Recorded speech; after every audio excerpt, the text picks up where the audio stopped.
안녕하세요. 개인 사업하고 있는 30대 중반의 여자입니다. 제가 장사에 소질이 있는 줄은 생각도 못하고 살았어요. 파는 것보다 사는 걸 좋아하는 사람이었거든요. 갖고 싶은 물건이 생기면 돈 얼마라도 아껴보고자 인터넷에서 하루 종일 가격 비교해가며 단돈 100원이라도 저렴하게 파는 곳 찾아서 물건을 사고 그랬습니다.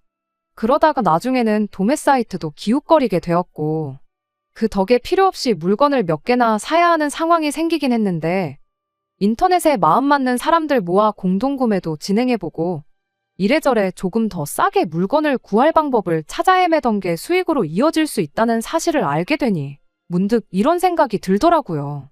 아예 제가 물건을 팔아보는 게 어떻겠나 하는 생각이요.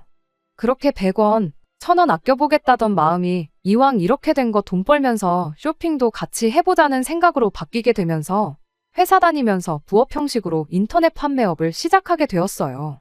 처음에는 제가 필요로 하던 물건들 위주로 장사를 시작했고 소소하게 용돈 정도 버는 느낌의 수입을 올리게 되었습니다. 그러다가 저희 어머니 생신을 맞아 준비했던 파티용품이 어버이날 기간과 겹쳐서 대박을 쳤어요. 그 물건 하나로만 거의 제 2달치 월급에 육박하는 돈을 벌게 되었습니다. 그리고 그때 제가 다른 사람들보다 물건을 고르는 눈이 탁월하다는 확신을 갖게 되었고, 그때부터 부업의 비중을 늘려갔죠.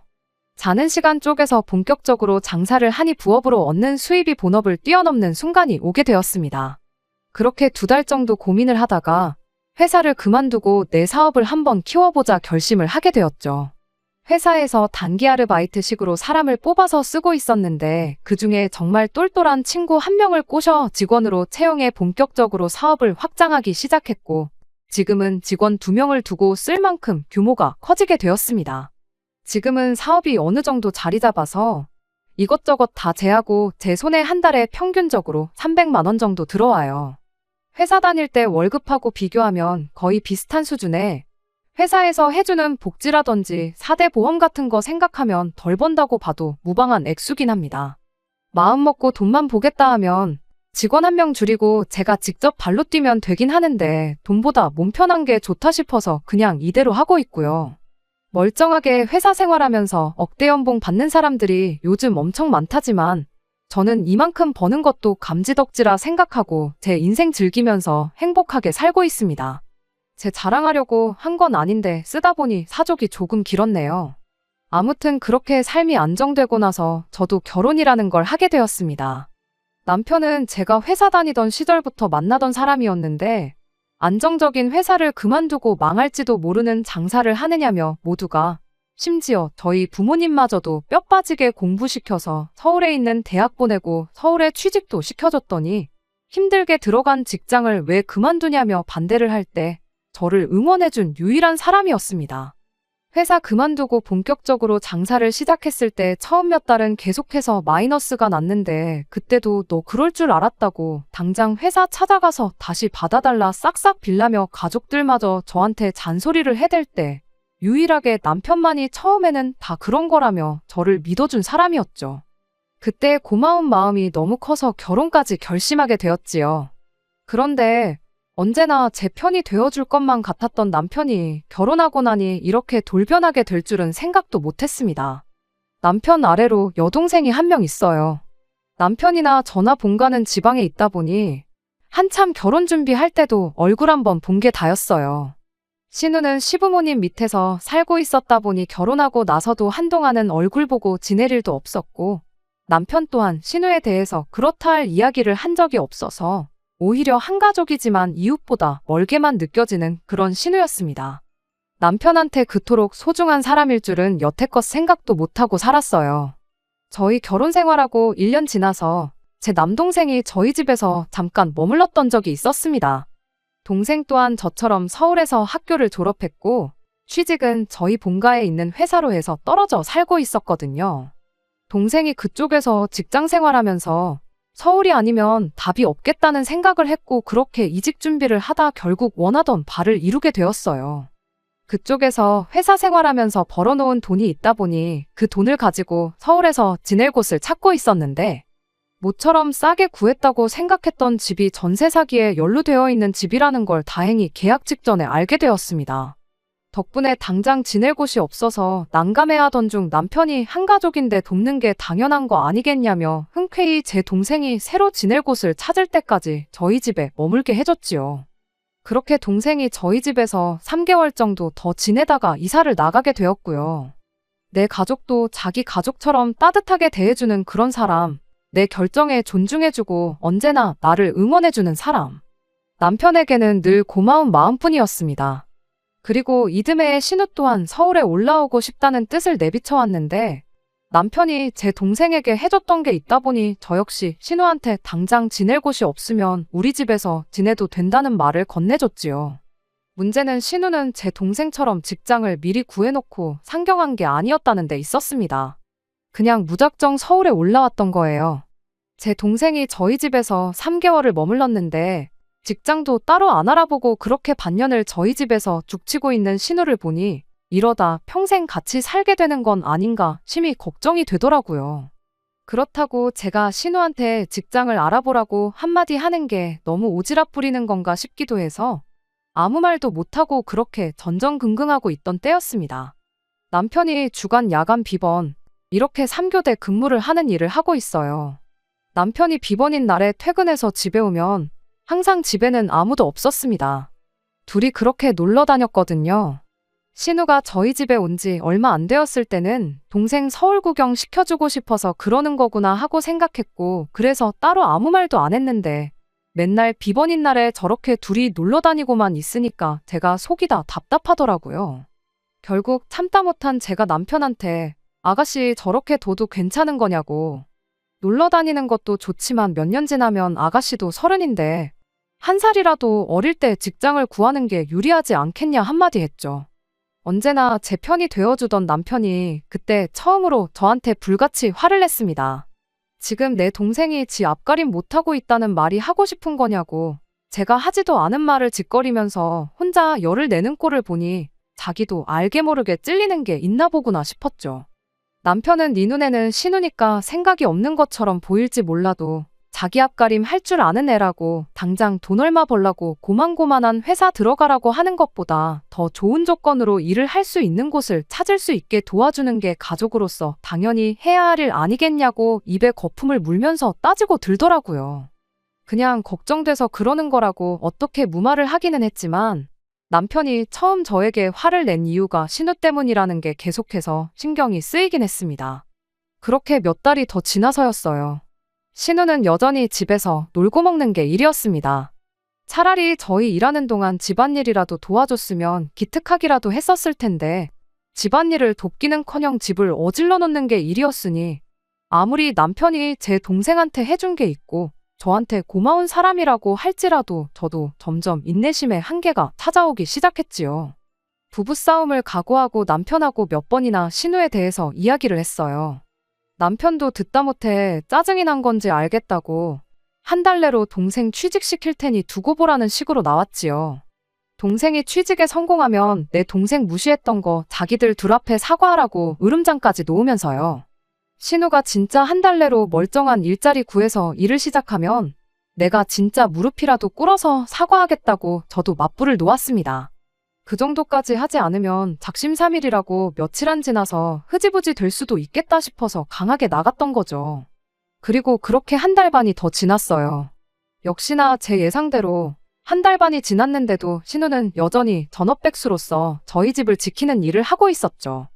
약속한 시간이 한참 지났음에도 남편이 신우에 대한 이야기를 꺼내지 않고 있는 꼴을 보니 또 제가 언급하지 않으면 이대로 시간만 흐르겠거니 싶어서 아가씨 취직은 언제 되는 거냐고 또 한마디 꺼냈습니다. 그랬더니 남편이 그제서야 한다는 소리가 저보고 너무하다는 말을 꺼내더군요. 너는 네 사업하는 사장이면서 다른 사람도 아니고 가족이 일자리 못 구하고 있으면 데려다 쓸 생각을 해야 하는 게 맞는 거 아니냐면서요.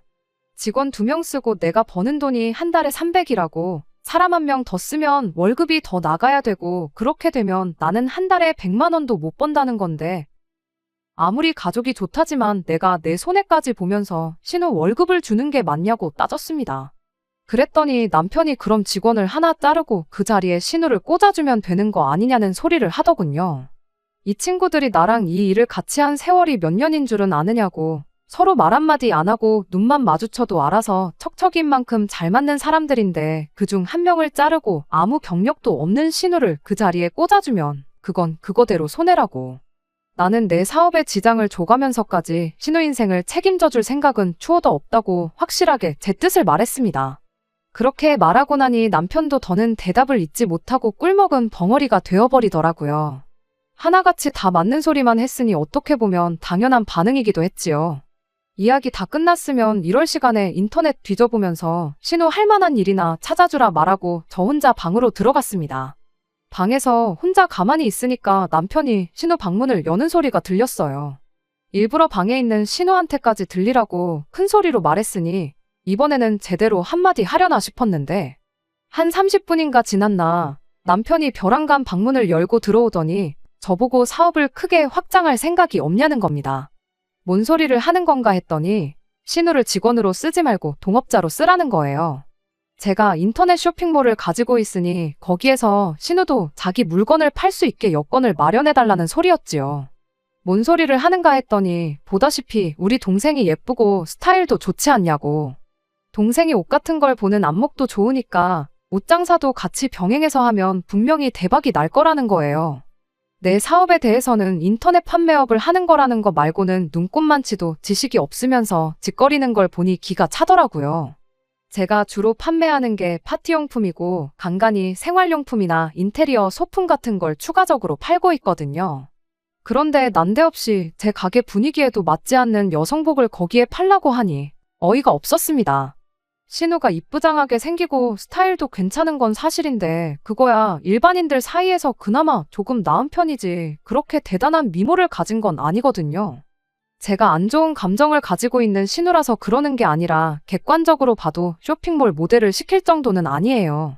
그리고 여성복이라는 게 유행이 생각보다 훨씬 더 빨리 변하고 어떻게 보면 재고 부담도 큰 장사인데 당장 돈 한 푼 못 벌어서 오빠가 가끔씩 사주는 옷 말고는 새로 사는 옷도 없고 그나마 가지고 있는 옷 어떻게든 돌려 입으면서 지내는 신우가 그때그때 유행을 캐치해서 좋은 물건을 고를 안목도 없다는 게 제 생각이었습니다. 그 정도로 부지런해 보이지도 않았고요. 남편한테 그렇게 동생한테 자신이 있으면 내 쇼핑몰에 기생할 생각을 하는 게 아니고 아예 신우 보고 가게를 하나 차려보라고 하는 게 어떻겠냐 한마디 해줬습니다. 그랬더니 남편이 그럴 돈이 어디 있냐며 일단 일도 배우면서 분위기도 파악할 겸 신우한테 기회나 한번 줘보는 게 어떻겠냐고 계속해서 저를 설득해 오더라고요. 보나마나 물건을 떼오려면 그만큼 자본이 필요한데 그럴 여유는 없으니까 저한테 어떻게든 신우를 떠넘겨서 묻어가려는 개수작을 부리고 있다는 게 다 티가 났어요.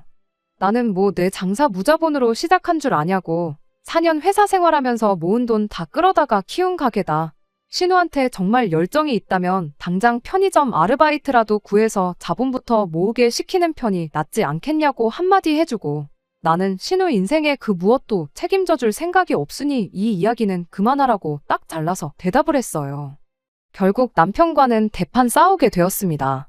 신우만 우리 집에 안 왔더라면 연애할 때처럼 신혼 때처럼 행복하게 살았을 텐데 싶고 아무리 남편이 제 동생을 저희 집에 머물게 해줬다지만 아무 계획도 없이 상경한 신우를 집에 받아준 제 잘못이 아닐까 그렇게 생각하니 속상해서 눈물까지 나더라고요. 그런데 언제까지 우리 집에서 지내겠나 싶었던 신우가 그로부터 며칠 지나지 않아서 PC방 야간 알바 자리를 구했다며 밤만 되면 일을 하러 나가기 시작했어요. 아무리 생각 없는 신우라도 멀쩡한 오빠네가 자기 때문에 박터지게 싸우는 꼴을 보니 반성을 했나 싶었고 기특하기까지 했습니다. 왜 100번 못하는 사람이 어쩌다 한 번 잘하면 되게 감동적일 때가 있잖아요. 저한테 신우가 딱 그랬어요. 그렇게 꼴 보기가 싫었는데 그래도 정신 차리고 아르바이트나마 일을 시작하니 그동안 제가 너무했나 싶기도 해서 조금이나마 더 챙겨주게 되더라고요. 신우가 일을 시작한 이래로 저도 남편과 다시 사이가 좋아지게 되었고 정말 신우가 열심히 자본을 모아서 뭔가를 시작하려 한다면 남편이 말했던 것처럼 제 쇼핑몰에 자리 하나 내주지는 못하더라도 어떻게 이쪽 업계가 돌아가는지 날 잡고 제대로 한번 알려줘야겠다 싶었어요. 야간 알바를 하다 보니 저 출근할 때도 집에 없을 때가 부지기수였는데 점심이나마 든든하게 챙겨 먹으라고 국이며 찌개도 끓여놓고 냉장고에 반찬이 부실하다 싶으면 급하게 반찬 가게에 가서 채워놓는 한이 있더라도 냉장고를 비워놓은 적이 한 번도 없었습니다. 그런데 뭔가 조금 그동안에는 눈치를 못 채고 있었는데 제 상식선에서는 이해하기 힘든 모습들이 언젠가부터 눈에 들어오기 시작했습니다. 신우가 출근한다고 나가는 시간은 저녁 7시쯤으로 항상 동일했는데 저녁 퇴근해서 집에 들어오는 시간이 엄청 랜덤했거든요. 제가 아침 7시면 출근을 하는데 보통은 신우가 그때까지 집에 돌아오지 않고 있었거든요. 일터까지 오며 가며 하는 시간이 있다고 쳐도 PC방 아르바이트를 무슨 집에서 2~3시간 거리에 있는 곳에 구하지는 않았을 텐데 일하는 시간이 길어도 너무 긴 게 아닌가 싶었어요. 저도 직원을 쓰는 사장 입장이다 보니 주 40시간 넘기는 게 그렇게 부담스러운데 심지어 신우는 밤샘 근무를 하는 야간 알바인데 하루에 12시간씩 주 5일 6일을 일을 하는 게 의아하더라고요. 그리고 언젠가부터 신우가 핸드폰도 최신 기종으로 바꾸고 옷도 비싼 걸 어디서 그렇게 사다 달라고 하는데 PC방 야간 아르바이트가 그렇게 돈을 많이 버는 직장이 아니라는 건 이미 상식선에서 알고 있는 내용이었고요. 한 번은 제가 출근하다가 웬일로 일찍 퇴근하는 신우를 마주친 적이 있었습니다. 멀리서 터덜터덜 걸어오는 걸 보니 그래도 밤새 일하는 게 피곤하긴 한가 보구나 안쓰러운 기분도 들었습니다. 신우 쪽으로 다가가서 이제 퇴근하냐고 말 한마디 걸었는데 신우가 눈이 아주 반쯤 풀려서는 그렇다고 대답을 하더라고요. 그런데 입에서 약하게나마 술 냄새가 나는 걸 느꼈어요. 얼른 들어가 쉬라 말하고 저는 출근하면서 혼자 곰곰이 생각에 잠겼죠. 이상해도 너무 이상하다 싶었거든요. 아르바이트 치고 일하는 시간이 너무 길기도 하고 갑자기 커진 신우의 씀씀이도 그렇고 PC방 알바를 하는데 새벽에 퇴근해서 술 한 잔 걸치고 오는 것도 말도 안 된다는 생각이 들었고요. 이 이야기를 들은 저희 직원 중 한 명이 그렇게 말을 하더라고요. 혹시 사장님네 신우가 PC방 아르바이트를 하는 게 아니고 어디 술집 같은데 나가고 있는 거 아니냐고요. 증거도 없이 그렇게 확신을 하면 안 된다는 거 알긴 하지만 그렇게 생각하니까 정황상 모든 게 딱딱 들어맞기 시작했어요. 갑자기 커진 씀씀이 하며 이해가 안 갈 만큼 긴 근무 시간에 야간에 일하는 것까지 말입니다. 물론 심증뿐이긴 했지만 그렇게 생각하니 정말 오만 가지 생각이 다 들더라고요. 저 혼자 고민해봐야 답도 없겠다 싶어서 결국 남편한테 이 이야기를 꺼내게 되었습니다. 그날이 아직도 생생하게 기억이 나요. 일 나가 있던 신우는 아직 퇴근을 하지 않아 집에 없었던 토요일 아침이었거든요. 정말 걱정돼서 신우 집에 오거든 신우까지 같이 해서 셋이 허심탄회하게 한번 이야기를 해보고 만에 하나 사실이라면 그만두게 설득이라도 해볼까 해서 꺼낸 말이었는데 남편은 제 말을 듣자마자 그동안 싸웠던 건 애교에 불과할 정도로 성질을 부리면서 화를 내기 시작했어요. 너는 애가 정신 차리고 일을 하고 있는데 이젠 열심히 하는 애한테도 지랄이냐면서 할 말 못할 말 다 꺼내가며 저한테 쏟아붓기 시작했습니다. 네가 봤냐? 증거 있냐 하면서 열을 내는데 말씀드렸다시피 저도 심증에 불과했다 보니 딱히 말을 잇지 못하고 있었어요. 그러던 중에 때마침 신우가 집에 들어왔지요. 집안에 흐르는 분위기가 이상하다는 걸 신우도 느낀 건지 현관문에서 신발도 못 벗고 저희들 눈치만 보고 있었는데 저한테 화를 내던 남편이 너 이리 좀 와보라고 신우를 불렀어요. 그러고는 지금 이 사람이 네가 술집 나가서 일한다는 말도 안 되는 소리를 하고 있다고. 그러니까 너가 지금 얼마나 열심히 살고 있는지 네 새언니한테 제대로 한번 설명 좀 해주라는 말을 꺼냈습니다. 그런데 신우가 우물쭈물하면서 말을 못하더라고요. 신우가 정말 떳떳하다면 PC방에서 야간 알바하고 있다. 밤새 고생하고 왔는데 그게 무슨 소리냐 하고 저한테 화라도 냈을 텐데. 뭐 하나 시원하게 대답도 못하고 나중에 가서는 혼자 울먹거리기 시작했어요. 그러더니 자기는 피곤하니까 들어가 쉬겠다며 그 어떤 해명도 하지 않고 방으로 들어가 버렸습니다. 저는 그때 확신을 했죠. 꼭 술집이 아니더라도 신우가 뭔가 우리한테 말하기 힘든 그런 일을 하고 있다는 사실을요. 남편의 허탈한 표정을 보니 남편 또한 신우가 그런 일을 하고 있을 수도 있겠다는 생각이 들은 표정이었습니다. 그리고 그날 저녁 신우가 집을 나갔어요. 일어나자마자 짐을 싸기 시작하더니 이 집에서 더는 단 하루도 지내기 싫다면서 집을 나가겠다는 말을 꺼내더라고요. 남편이 나가긴 어딜 나가냐며 신우를 뜯어말렸고, 저도 신우한테 어디 당장 지낼 곳이나 있냐고 그러지 말고 지금 무슨 상황인지 이야기 한번 해보자고 신우를 회유했지요. 신우는 저한테 어차피 언니는 내가 이 집에 지내는 거 싫어하지 않았냐고 1년 반 동안 속만 썩이는 애물단지가 나간다는데 언니한테는 잘된 일 아니냐며 더럽고 치사해서라도 내가 이 집에 다시 들어올 일은 없으니까 그러지 말라 한마디 소리를 지르더니 그 길로 현관문을 부서져라 닫아버리고는 집을 나가버렸습니다. 남편이 대번에 집 나가는 신우를 따라 나갔고 저는 아무것도 하지 못하고 그 상황을 그저 바라볼 수밖에 없었네요. 남편은 그날 집에 들어오지 않았어요. 다른 사람도 아니고 여동생 일인데 당연히 신우 지낼 곳을 확인하기 전까지는 집에 돌아올 수 없었겠지요. 다음 날인 일요일 저녁이 돼서야 집에 돌아왔는데 남편이 저한테 그런 차가운 표정을 지을 수 있는 사람인지 그날 처음 알았습니다. 아무리 제가 그러자고 했다지만 두어 달 정도 지낼 줄 알았던 신우를 1년 반 동안 생활비 한 번 받지 않고 지내게 해줬는데 신우 일자리 구하라고 했던 것도 신우 좋으라고 꺼낸 말이지 어디 저 좋으라고 했던 말이었겠나요. 말 맞다나 신우가 직장을 구한다고 한들 혼자 독립해 나갈 만큼 돈을 모으기 전까지는 저희 집에 계속 머물렀을 게 뻔한 사실이었는데 말입니다. 그런데 앞만 봐도 신우가 술집 나가 일하는 것 같아서 그렇게 돈 벌 바에 얼마든지 더 지내도 좋으니까 정상적인 일자리 구하라고 한마디 충고해 주려던 게 이렇게 큰 잘못인가 싶어서 저도 억울했어요. 그렇게 내 동생 집에서 내쫓아버리니까 속이 다 후련하냐고 따지는 남편한테 참다 못해 저도 한마디 했어요. 그럴 거면 이혼하자고요. 이혼해 줄 테니까 동생 다시 집으로 불러와서 나 말고 세상 가장 소중한 동생 품에 끼고 살라고 말이죠. 한참 열내던 남편도 이혼하자는 말을 들으니 정신이 퍼뜩 들었나 봐요. 그제서야 저한테 이게 이혼까지 할 일이냐며 동생 일이라 자기가 너무 흥분했다고 미안하다고 사과를 해오대요. 만약에 거기서도 이혼하자고 맞불을 놓았다면 진짜 이혼해야겠다 그런 생각을 하고 있었는데 막상 또 싹싹 빌면서까지 미안하다고 사과를 하고 있는 모습을 보니 저도 점점 마음이 누그러지기 시작했어요. 이내 평정심을 되찾고 남편과 다시 이야기를 나누기 시작했습니다. 남편한테 신우가 무슨 이야기 안 하더냐 물어봤는데 남편이 답답한 표정으로 죽어도 무슨 일을 하고 있는지 말을 안 하더라 하면서 한숨을 쉬더라고요.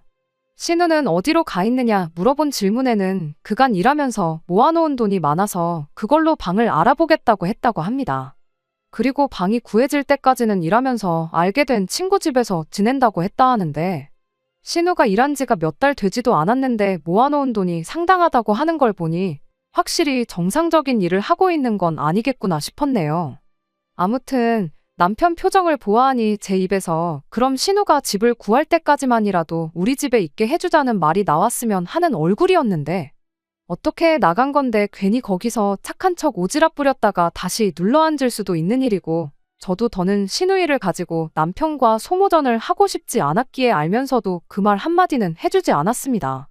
아무튼 그렇게 드디어 신우가 저희 집에서 나가게 되었어요. 장장 1년 4개월이라는 긴 시간이었습니다. 한 두어 달 있다 가겠거니 생각했던 것 치고는 너무 길었죠. 이 집에서 신우만 빠지면 다시 모든 게 원래대로 돌아올 줄 알았는데 그게 아니었어요. 그 긴 시간 동안 신우가 저희 집에 머물면서 그냥 조용히 있다 간 게 아니었으니까요. 신우 때문에 남편과 싸운 게 몇 번이고 남편 입에서 평생 나올 거라 생각했던 적 없던 말까지 들었으니 이미 지칠 대로 지쳐버린 것 같아요. 아직도 남편은 저녁만 되면 신우한테 지낼 곳은 구했는지 밥은 먹고 다니는지 전화를 하고는 합니다. 그거 듣고 있는 것도 고역이에요. 이런 일은 보통 시간이 약이라고 시간이 해결해 준다고들 하는데 과연 시간이 지난다고 이런 제 마음이 나아질까 싶네요. 안녕하세요. 작년에 기생충 마냥 눌러앉았던 신우 때문에 골머리 앓고 있다던 사연을 보냈던 쓰니입니다. 시간이 해결해줄까 의문이었는데 정말로 시간이 모든 걸 해결해줬어요.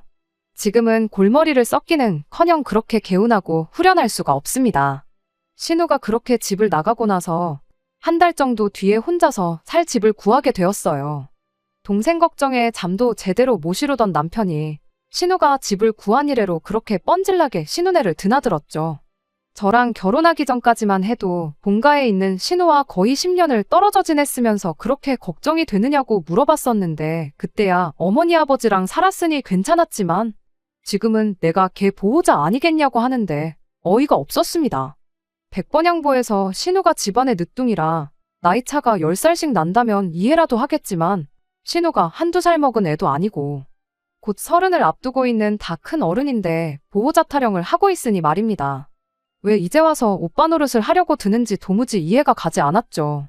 남편은 이미 제가 결혼 전에 알고 있던 항상 저를 위해 좋은 이야기만 해주던 그 사람이 아니었습니다. 남편이 비번인 날은 남편 얼굴도 보기 힘들었어요. 신우한테 가 있느라 퇴근하고 오면 집에 있는 법이 없었죠. 정작 신우는 아직도 지 오빠한테 자기가 무슨 일 하면서 밥 벌어먹고 있는지 말도 안 해주는데 말입니다. 아무튼 그렇게 신우가 집에서 나간 지도 반년 정도 지난 어느 날 시댁이 아주 뒤집어지는 사건이 하나 터지고 말았습니다. 애인도 없는 신우가 난데없이 임신 3개월이라는 사실을 알게 되었거든요. 당연한 소리겠지만 애 아빠가 누군지는 모른답니다. 애인은 없었지만 만나는 사람은 참 많았나 보네요. 아빠가 누군지도 모르는 아이를 신우 능력으로 어떻게 키우겠나요? 이런 말 하기는 뭐하지만 더 늦기 전에 병원이나 알아보는 게 상책이다 싶었는데 남편이 그건 있을 수 없는 일이라며 반대를 하고 나왔어요.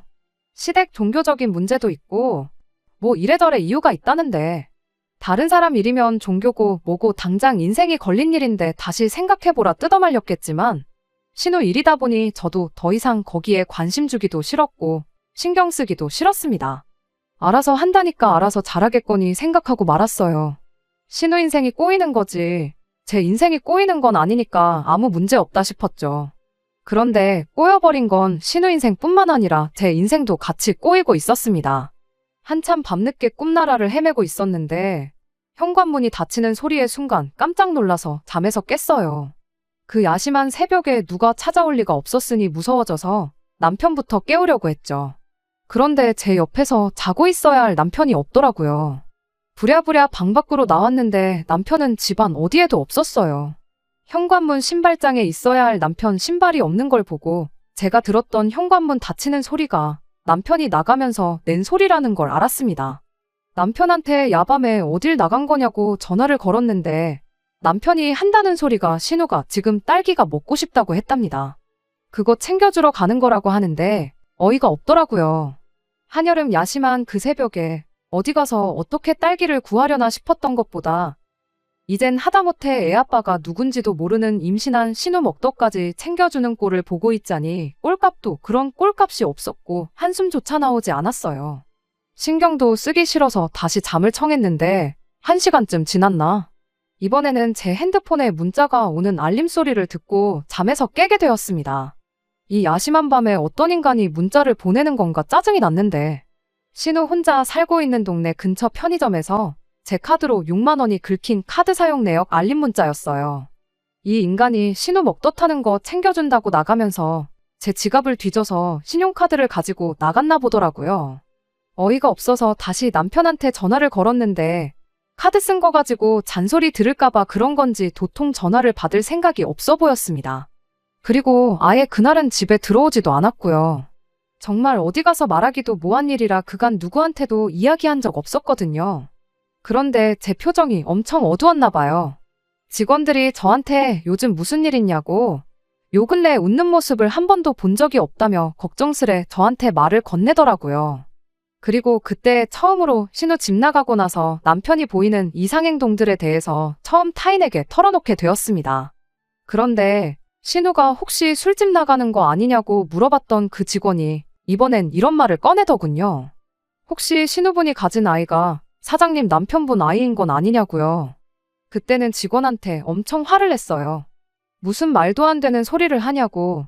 남편 때문에 내가 스트레스 받고 있는 건 사실이지만 방금 그 이야기는 선 넘었다고 2번 다시 그딴 소리 하지 말라고 했죠. 직원도 자기가 말도 안 되는 소리를 했다며 죄송하다고 사과를 했는데 사실 저도 그 생각을 안 해본 건 아니거든요. 신우 인생을 그렇게 걱정해주는 사람인데 더 늦기 전에 병원부터 알아볼 생각을 안 하고 저러고 있나 싶기도 했고 그때 이런저런 생각하다가 남편이 저희 집에 있을 때부터 쉬는 날마다 항상 신우랑 놀러 다녔던 것부터 신우가 집 나가고 나서는 매일같이 신우 집에 뻔질나게 드나들던 거, 그런 거 생각하니 혹시나 그런 건 아니겠지 생각했던 적이 있었어요. 그런데 이젠 꼭두새벽에 신우 먹덧하는 것까지 챙겨주러 나가는 꼴을 보니 정말 말도 안 되는 상상이었지만 머릿속에서 그 생각이 떠나질 않고 이대로 가다간 제가 신경쇠약에 걸리진 않을까 싶은 지경까지 이르게 되었습니다. 아무래도 안 되겠어서 이참에 아예 남편과 단판을 지어야겠다 생각했죠. 그리고 그날 퇴근하자마자 남편하고 이야기를 시작했죠. 남편한테 대놓고 신우 애아빠가 혹시 당신이냐 물어봤는데 남편이 무슨 미친 소리를 하고 있느냐고 개거품을 물기 시작했습니다. 아무리 신우가 싫어도 할 말이 있고 하면 안 되는 말이 있지 않냐고, 제정신이냐고 따지고 들더라고요. 그런데 문득 이게 뭐라고 이걸 따지고 있는 제 꼴이 웃기지도 않는다는 생각이 들었어요. 그리고 그날 남편한테 이혼하자는 말을 다시 꺼내게 되었습니다. 남편은 또 이혼 이야기에 얼굴이 사색이 되어가지고는 동생 좀 챙겨줬다고 이혼까지 하는 건 말도 안 되지 않냐면서 그때 그날처럼 저한테 싹싹 빌기 시작했습니다. 그런데 그 모습을 보고도 그때처럼 쉽사리 제 마음이 풀리지 않는 걸 보니 이젠 진짜 이혼 말고는 답이 없겠다는 생각이 들더군요. 어차피 신우가 지금도 일을 하고 있는 건 아닐 테고 조만간 얼마 모아놓은 돈도 바닥을 보일 텐데 그때 신우 시부모님께 돌려보내고 앞으로 평생 신우를 안 보고 지낼 자신이 있느냐 물었더니 그 말에는 또 대답을 못하대요. 모르긴 몰라도 신우 돈 떨어지고 오갈 곳 없어지면 또 이 집으로 데려올 게 뻔하다 싶었고 그 꼴을 다시 볼 바에야 그냥 이혼하는 게 맞구나 하고 확신이 생겼습니다. 그렇게 남편하고는 이혼을 하게 되었어요. 남편은 끝까지 이혼만큼은 하지 말자고 매일같이 저한테 싹싹 빌었는데 소송까지 불사하겠다는 제 굳은 의지를 보고 인해 이혼 서류에 도장을 찍어줬습니다. 이제 와서 후회되는 건 그때 신우 집 나갔을 때 이혼 이야기를 꺼냈었을 때 그때 남편을 용서해주는 게 아니라 확실하게 갈라섰다면 적어도 이런 더러운 생각을 할 일도 없었을 테고 몇 달이나마 덜 스트레스 받았을 텐데 신우만 없으면 모든 게 해결될 거라 안일하게 생각했다는 데 있어요.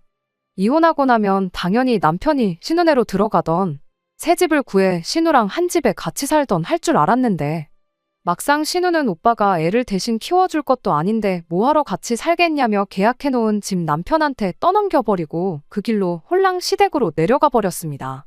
그걸 보니 또 애아빠는 남편이 아니겠구나 싶기도 했네요. 뭐 이혼한 마당에 신우 애가 누구 애인지 이젠 중요하지도 않고 궁금하지도 않아요. 남편이 똥오줌도 못 가리고 지 마누라가 중요한지 지 동생이 중요한지 저울질하다가 자기 인생 스스로 망쳤다는 걸 깨닫고 잘못된 결정을 내린 자기 자신에게 평생을 후회하며 살았으면 참 좋겠습니다. 끝까지 들어주셔서 감사합니다. 오늘의 사연은 여기까지입니다. 구독과 좋아요, 알람 설정 부탁드리고 더 좋은 사연으로 다시 찾아뵙겠습니다. 감사합니다.